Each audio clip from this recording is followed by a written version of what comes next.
Zəmanət verilməyən məhsul qüsurlu çıxdıqda alıcıların çoxu satıcıların qarantiyası yoxdur arqumenti ilə barışmaq məcburiyyətində qalır. Elə bu səbəbdən bir çox vətəndaş bilmədən öz hüququndan imtina etmiş olur. Hüquqşünaslar bildirirlər ki, satıcıların qarantiya olmadığını deməsi istehlakçını çəkindirməyə hesablanıb. Vətəndaşların əksəriyyəti isə bundan xəbərsiz olduğu üçün real bazar münasibətlərində satıcı üstün mövqedə qalır. Azərbaycan Respublikasının mülki məcəlləsinə əsasən istehlakçı, yəni müştəri məhsulu aldığı tarixdən ilk 14 gün ərzində məhsulda hər hansı qüsur olub-olmamasından asılı olmayaraq, misal üçün məhsulu sadəcə olaraq bəyənməməsinə görə və yaxud da heç bir səbəb göstərmədən məhsulun dəyişdirilməsini və qaytarılmasını satıcıdan tələb edə bilər. Əgər məhsula qarantiya verilibsə, bu qarantiyanın müddəti, zəmanətin müddəti kağız daşıyıcıda və yaxud da digər formada yazılı şəkildə müştəriyə təqdim olunmalıdır. Belə bir yazılı qeydiyyat və yaxud da təsdiq yoxdursa,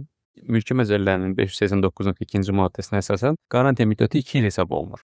Hüquqşünas onu da bildirir ki, zəmanət qüsurlu məhsulu dərhal geri qaytarmaq demək deyil. Əvvəlcə satıcı problemi həll etməyə çalışmalıdır.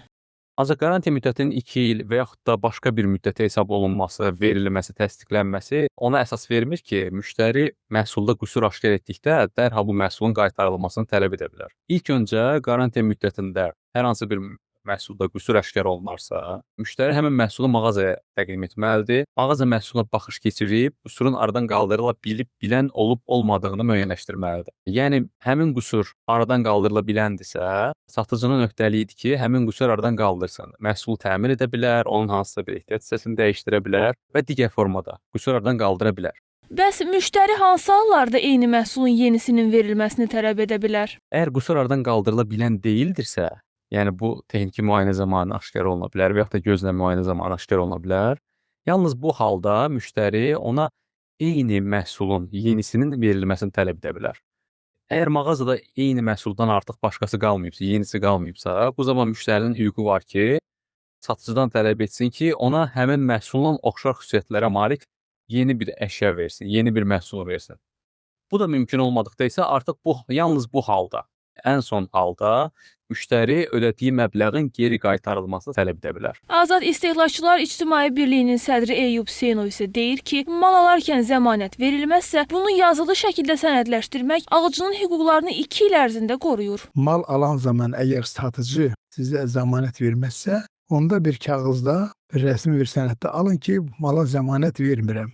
Onların əlində elə bir sənəd olsun. Yəni zəmanət talonun əvəzinə elə bir sənəd versinlər. Bunu zəmanət talonuna da yaza bilərlər, sadəcə olaraq yaza bilərlər ki, yəni alıcının tələbi ilə yaza bilərlər ki, mala zəmanət vermirik.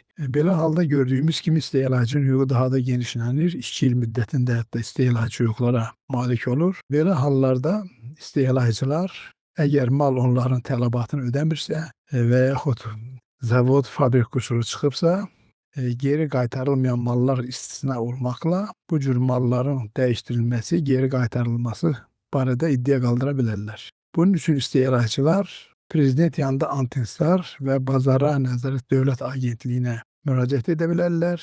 Yəni görünən odur ki, qanunvericiliyə əsasən istehlakçı zəmanət verilib-verilməməsindən asılı olmayaraq, müəyyən müddətlər ərzində məhsulun dəyişdirilməsi, təmiri və ya ödənişin geri qaytarılmasını tələb edə bilər. Əsas məsələ isə vətəndaşların bu hüquqları bilməsi və lazım gəldikdə rəsmi qurumlara müraciət etməkdən çəkinməməsidir. Bu yolla istehlakçı hüquqları real şəkildə qoruna bilər. Nigar Rəcəbova, APTV.